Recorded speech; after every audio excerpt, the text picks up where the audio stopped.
You're listening to Chem Stories, a podcast series created by people with lived experience of P&P chemsex.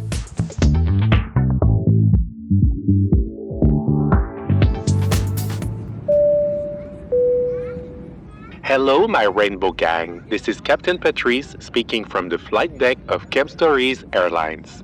We're now in the second part of our YUL heritage flight. Montreal host Éric resumes his conversation with Hugues and Jean-Sébastien. Our flight plan forecasts a discussion on the context of chemsex within LGBTQ+ history and culture, reflecting on the evolution of queer spaces. The conversation then explores the deep-seated link between sex and identity in the queer experiences. Should you experience turbulence while listening to this podcast, please visit our list of resources and services related to P&P chemsex in the episode description and on chemstories.ca. Thank you for choosing Chem Stories Airlines, where the journey is always a trip. So we have a pretty broad topic today, but the reason I wanted to have this chat with you two was because I think sometimes we talk about chemsex being something new, something that just happened and it kind of come out of nowhere, but I think it's not that. And I think it's great to take a moment to just step back and look at it from an historical perspective. And I think this also can help us to look at how the community can have new responses now that are maybe influenced by what happened before in the community. But before we jump on this, Hugues, it's interesting because you also work a lot on like the spaces where gay people meet and have sex. Mm-hmm. And I think it's interesting because what you're describing also are spaces that chemsex kind of took those spaces. The public spaces, the saunas and everything. These were spaces that were not necessarily connected with chemsex before. Mm-hmm. There was drugs, but it was not the same kind of chemsex we have with meth and everything. Mm-hmm. And would you say those spaces changed, like in your experience of them? Because I guess you were also knowing those places like bathhouses and public spaces before kind of chemsex and after. How do you feel this changed the dynamic? Yeah, well, for sure. I mean, like thinking about bathhouse, I think we all like know what time of the day, which day, like people, and it honestly is not just meth. Like we all know, like if it's a Saturday night after 3 a.m., people will also be drunk, and like maybe it's not the most fun to have sex with someone who is passed out drunk, you know. So yeah, I really came to realize that those spaces have like cyclical like schedule. So yes, at some time of the week, some time of the day, some time of the night, maybe like those spaces are more oriented towards consumption and using. But like I came to really like that third Thursday of the month that is like attracting more of people coming back from work and that are there to have sex primarily before they like go back to their husband in the suburbs. Like, it's cool for them, like in their relationship, like, okay, you're more horny than I am, you can go to that night. And anyway, so it's like those kinds of like night where it's not this thing of like it's late on a Saturday night and people are there just because they're partying, but like more focus on like the actual act of like connecting through sensuality and sexuality. Because I also have a feeling that maybe with COVID and those places closing, it kind of changed also. I feel like there's maybe less drugs being taken in bathhouses. But maybe it's because I changed my behavior, but I feel like, it's less of just like these spaces are for consumption, but like we kind of learn again what those spaces did to us as a community. And because we missed them, I think there's a newfound popularity of those spaces that like changed the dynamic a lot. And I'm kind of happy to see like also people organizing house sex party that is not, again, revolving around using, because like pre-pandemic, I feel that was like if you would go to someone's house, that was the plan. Nowadays, I feel like it's more common to find drug-free or sober sex party night. And I think there's a shift. More and more people are open about their recovery and sobriety. So there's new spaces like that are, I think that's fantastic because I think there might be a pendulum swing back. Like I think a lot of people experienced with drugs. A lot of people maybe develop problems or not. But like yourself, people reassessed what they wanted or needed. And I think the emergence of an alternative sexual scene or whatever that's open and very free, but that's not drug-centered is good news. Because that means people are actually exploring what they want to explore without having to resort to drugs. And if they do want to use, then that's also possible. I think the potential of choice is really interesting. Yeah, exactly. This broader possibilities of like how to meet. Yeah. I would not know how to walk into a bathhouse and not get completely shit-faced. Like there's like the moment I walk in. I don't think I've ever walked in sober. Like there was always something before. So wow. I think we're the same on that. And that's great because for me, it also answers, like, for example, someone that's doing chemsex and decides for whatever reason he wants to stop, so he wants to not do it all the time. The question often is, and you said it, like you said, I was just having sex in these contexts. So when you're using, sometimes you're just having sex high. And if you want to have another kind of sex, sometimes the big fear is, how am I gonna have this sexuality that I want, if this is what I want, if I want to have like a lot of partners, I want sex parties and everything, how am I gonna get them if I want to quit drugs? And sometimes it's really like it's not possible. And for me, for example, this is my journey, but it was I really also choose to kind of change my sexuality and change the way I looked at it. But also it was also because I felt like it was not possible to have this kind of sex. But I think it is now, and it's great because I think this idea of choice is really important. And maybe I wanted to touch on something also. You talked a lot about the fact that, for example, bathhouses, it would be great, or it's great that they come back to being those vectors of connection and people looking for connection. And Jean-Sébastien, you talked, when you were talking about your chemsex use, about the way you pulled out and disconnected from the world. And I think I'm curious to know, because for me, the use of chemsex was, I think I wanted to disconnect from myself or from a part of myself, but I was really looking for connection with others through the drugs. But at the end, it kind of shifted. But if we want to talk about community, how, maybe it's a big question, but how is it that we seem to need those drugs to connect, or we seem to, like, connection in the gay world seems to go, historically through like use of drugs and substances and going out to bars and everything. It seems like a very important component of it. So I don't know if you have any thoughts on that. Many. I'm going to work through this as it comes up. We're there for you. As communities, we've been differentiated by our sexual behavior, right? Like the fact that I sleep with men puts me out of the norm for heteronormative societies. So sex is the way I'm different from the world. So therefore, sex is what I'll use to identify myself, to validate myself, to create myself, right? So that's just a normal thing. If people are saying you're different because of this, then this is what I'm going to use to figure the world out. So I think every queer person kind of goes through this a bit, or not, but I'm holding the mic, so I'm talking. So sex becomes this way of measuring up against the world and figuring the world out and socializing. It's very awkward sometimes to socialize sexually. Like, I always find that we're very brave because, like, I don't know your name, but here's my ass. Like, it is a vulnerable state to put yourself into. It's not like, hi, I'm Jean-Sébastien. No, here's my dick. Like, it's like, I mean, it's ballsy. It's courageous. You might need a little lubricant before. So alcohol, cocaine, crystal meth, whatever you want to call it, I think it's perfectly normal at one point, as you're trying to experience the world, to resort to chemical substances or other behaviors that will kind of knock you sideways and out to be able to interact with other people that are just as yourself figuring this shit out. So sex, socializing with it, that's one thing. Also because it's fun. So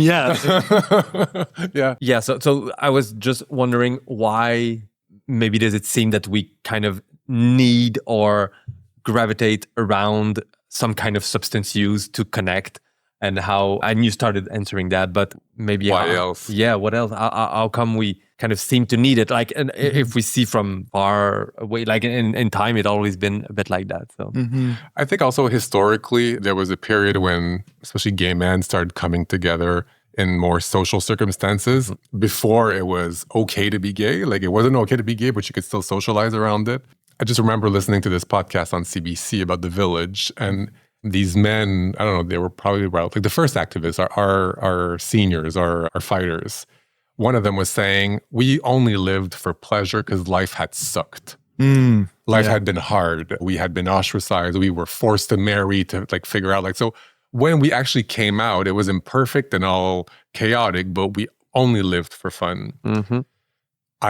When I heard that, I was like, yeah, that makes a lot of sense. And probably that was transmitted through the generations as well. We do have this propensity for fun and, you know, to kick up our heels and start dancing. And we've danced through the HIV epidemic and the deaths and the marginalization. It's always been our response to crisis is to make it pretty, dance, and kind of be festive through it, which is immensely creative and beautiful and quite amazing. Yeah, but because party becomes political, because like we are not like in the heteronormative way of thinking, we're not supposed to be happy. Like we're supposed to be miserable. And we've seen it through like in movie literature, like the queer character is always the villain or someone who's about to die. And like, it's always a sad story. And like queer joy is subversive. And like, I really resonate with what you said, like, because their life sucks, they choose to just have fun, like to the detriment of themselves maybe. But yeah, because like we call our big festival and annual, like coming together Pride, because like we're supposed to be ashamed, but we decide to make and to be very there. Like, we're here, we're queer. That's also the idea of like, you're gonna see us. Yeah, exactly. And that's why the Pride floats have like, you know, feathers and stuff, because like our joy and us having fun and partying is political. And that's always been this thing with Pride that it's kind of both. So yeah, we will have like drag shows and a march that is like very activist driven, but because both things go together. And I think also it's like, because sexuality, like gay men especially, our sexuality has developed through secrecy and like immediacy. Like you meet someone in a cruising ground, like it's not legal because it wasn't at some point.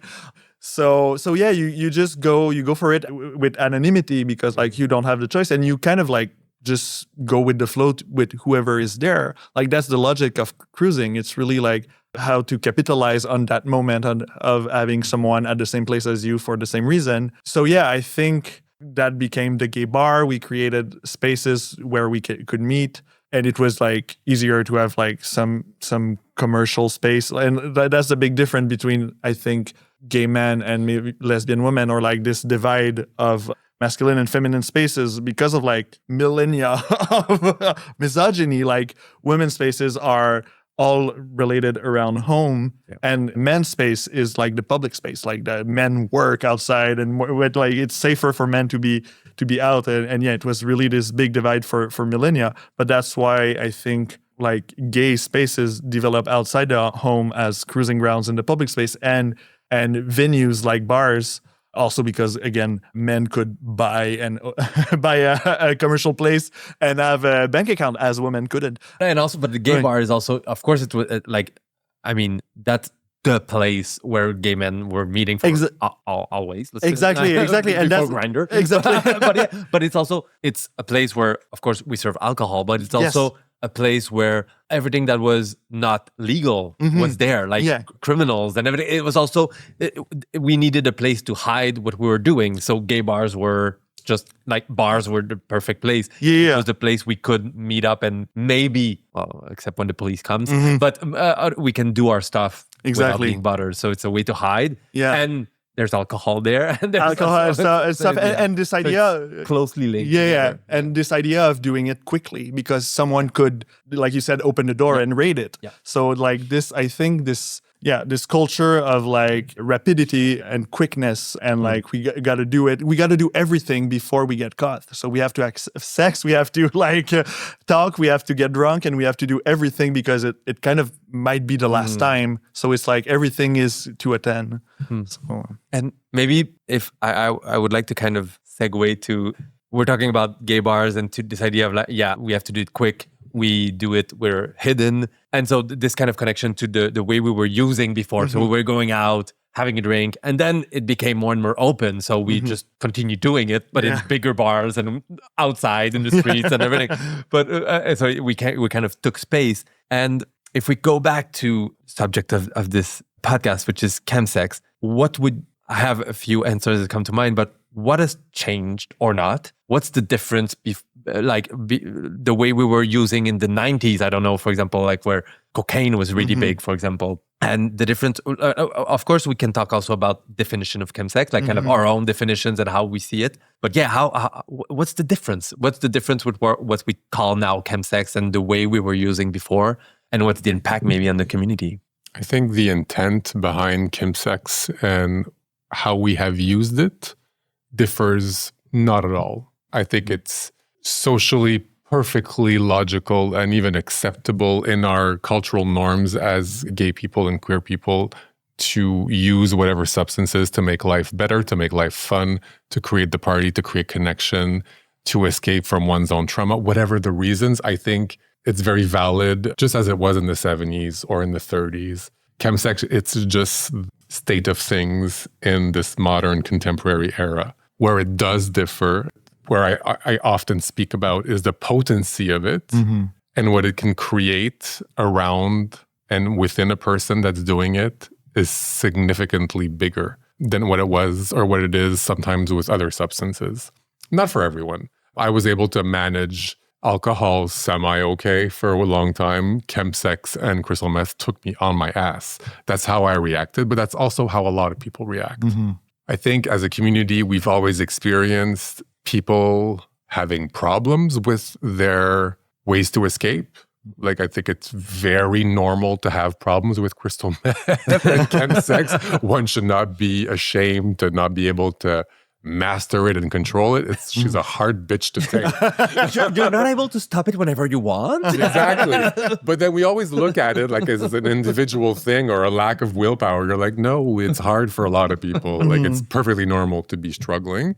But to the original question, I think the only thing that's changed is the impact it can have and how visible and stigmatizing and, I guess, out of resources as well, it can lead to really quickly. It's a fast track problem if it's a problem, I find. Yeah, no, I really think you're right because and as I said, as someone who hasn't ever tried crystal meth, that's what I've witnessed. I've seen friends just go down that rabbit hole so fast, and that was surprising because we kind of all know maybe someone who's alcoholic. We all know someone who's trying to quit cigarette, or we all know some friend who's taking MDMA or those party drugs a little bit too much. But I've never seen something like crystal meth. Maybe heroin, but it's not I haven't. Not really a party drug. Yeah. And it's not. A lot of queer people use heroin, but it's not ingrained in that culture that is chemsex as much.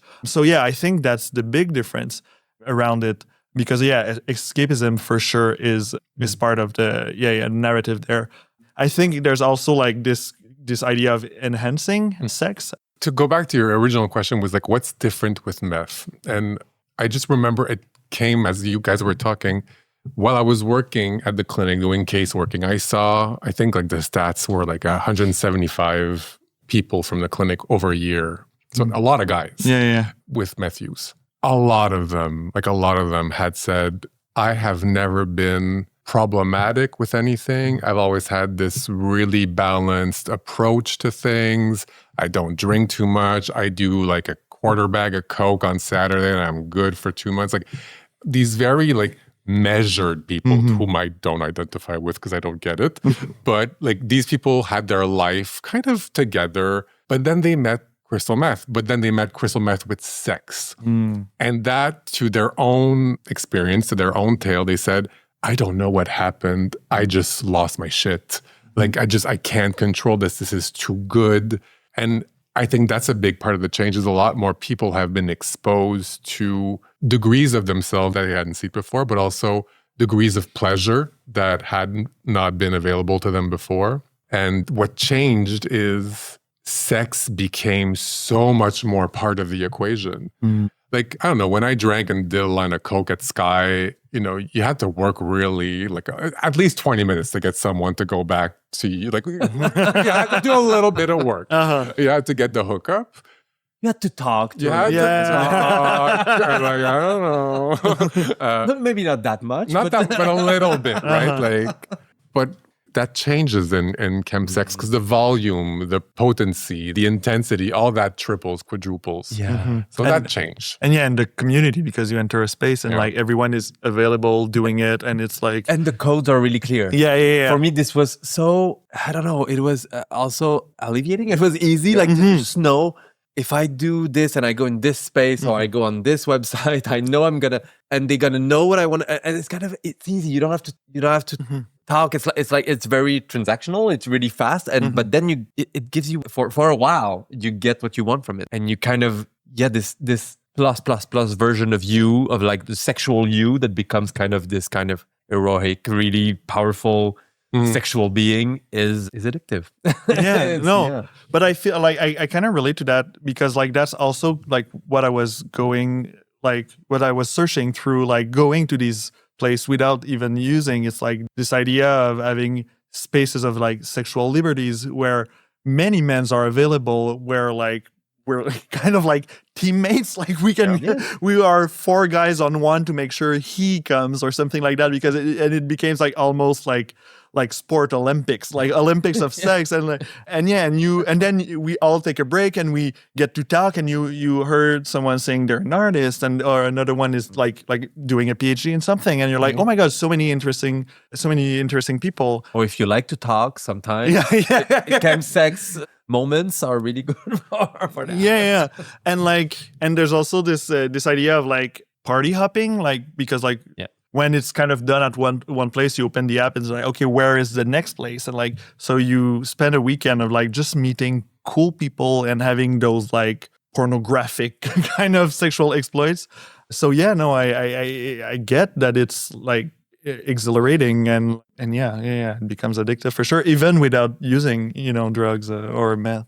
And I think maybe, I don't know, it reminds me of when I stopped using meth. We were talking a bit before about trying to go back to Bad House after addiction to meth and everything. And for me, it's not possible, but I tried once to go back. And I remember I went, and it was in Toronto, and I went, I was completely sober, and I was in this space that I've been to this place high, and I remembered what I was doing. And I remember I said, okay, sober Éric cannot do this. It's impossible. I don't have the guts. I don't have this courage. I'm not free that much. I would say, but pushing your bodies to and pushing my body and pushing my personality. I would say, like, it was. For me, it was a really important moment when I realized that actually, when I was on meth, I was not really myself. I was under the influence. Like that's what we say it like that. But I was really kind of beside of my true nature. I have more inhibitions. I'm shy. And I remember being on meth and being like, the door open, naked, and doing everything. I'm like, no, I'm not able to do that. I'm not actually able. And it was also, it bring me to the question that was, okay, so if I'm not able to do it sober, do I want to do this? Is it what I want? Is it the sex that I want? Or was it something I was performing that I thought I needed to do that to be loved, to have connection, to have this kind of I want to have this guy, I want to fuck with this guy, and this is going to give me my kind of, I'm going to feel good about it because I'm going to feel good about myself. And I think, and this kind of changed everything. And it was a defining moment for me to realize that was maybe not the sex I wanted, and it can change in my life. And that brings me maybe to these questions of the why we do it. Basically, we talked a bit about it, but this kind of importance of sex in the gay world, it's so dominant. It's so important in our community. It's such a way we compare each other. So maybe also that's why we chemsex has taken such a space. It's because it's about sex. It's about sex. Primarily. More than the drug itself. Oh yeah, for sure. It's about sex. And I mean, let's be real. Sex in the queer world is of high value. This is how you measure yourself to one another. This is how you interact. This is your pride and joy kind of thing. And it's also how you occupy a lot of your time. Like you can scroll your life away on Grindr, trying to find like, when you're high, you're trying for that like perfect movie to like come on. You can do the same thing with your life on Grindr. Oh, maybe him or maybe not, or he doesn't want like, and then you get ghosted and then you become this horrible asshole that doesn't talk to people. Like it gets to be a lot. So it's very time consuming. So sex is important for a lot of people. And also for me, it was having access to certain levels of guys or certain groups or certain individuals in certain circumstances that would say something about who I was and who I was, what worth I had, or what reputation I could gain or lose. So there's very social meter around sex. So of course it's important. Yeah. But like I said earlier, I think like queer people historically have met through sex. That was like this idea of cruising. It's like the gay community was born around cruising. That's where people first became friends, like knowing each other from going to that park in the 1600s, I mean,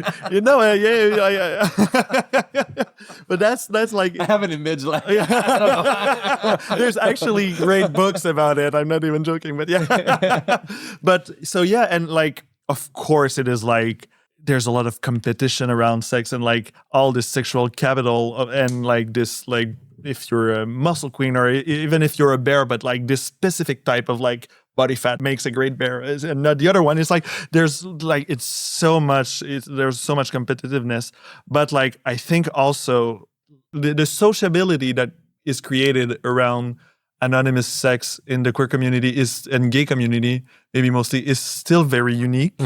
I think it's still something beautiful in our community because we get to meet people outside of our little world. And like, that's what like a lot of people have written about bathhouses and cruising. And like some of these authors are talking about like this, an ethical way of life around cruising, because like, even though like some part of it is competitive, like you will meet people from different origins, different tax brackets.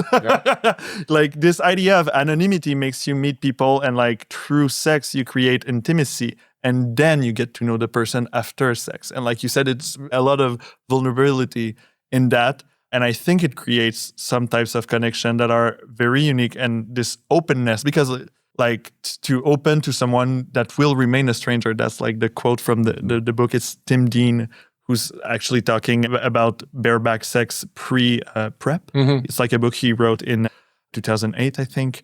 And like, this whole idea of like creating an intimacy and an openness to the whole other, like other with a capital O in that anonymity, is still something I think is great. And like, we have to like not lose everything by critiquing like this type of competitiveness and like market, because it's something that we all like suffer from, of course. And like, you enter in a gay bar and it's like, okay, can I not just have a drink with my friends? But there's always like side looks and whatever.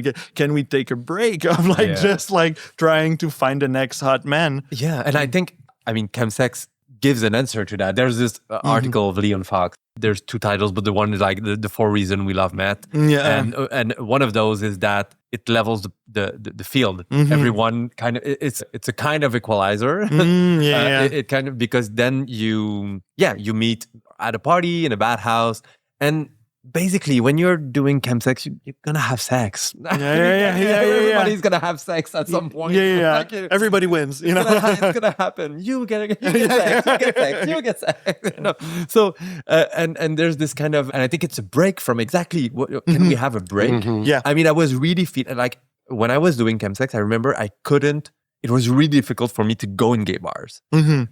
Because I was going there and I was feeling anxious, and the only thing I wanted, actually, in every social gathering at the time, was to get out of there and go in the bathhouse and like smoke a bit of meth, and the pressure was going down. And then I knew I was going to connect with people. I was gonna have fun. It's gonna be funny. I'm gonna chat.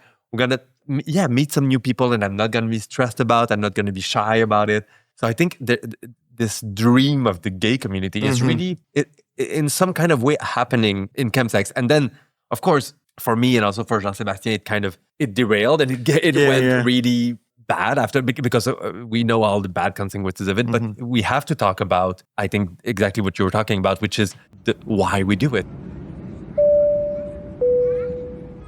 Attention all passengers, Captain Patrice speaking. We've reached our cruising altitude.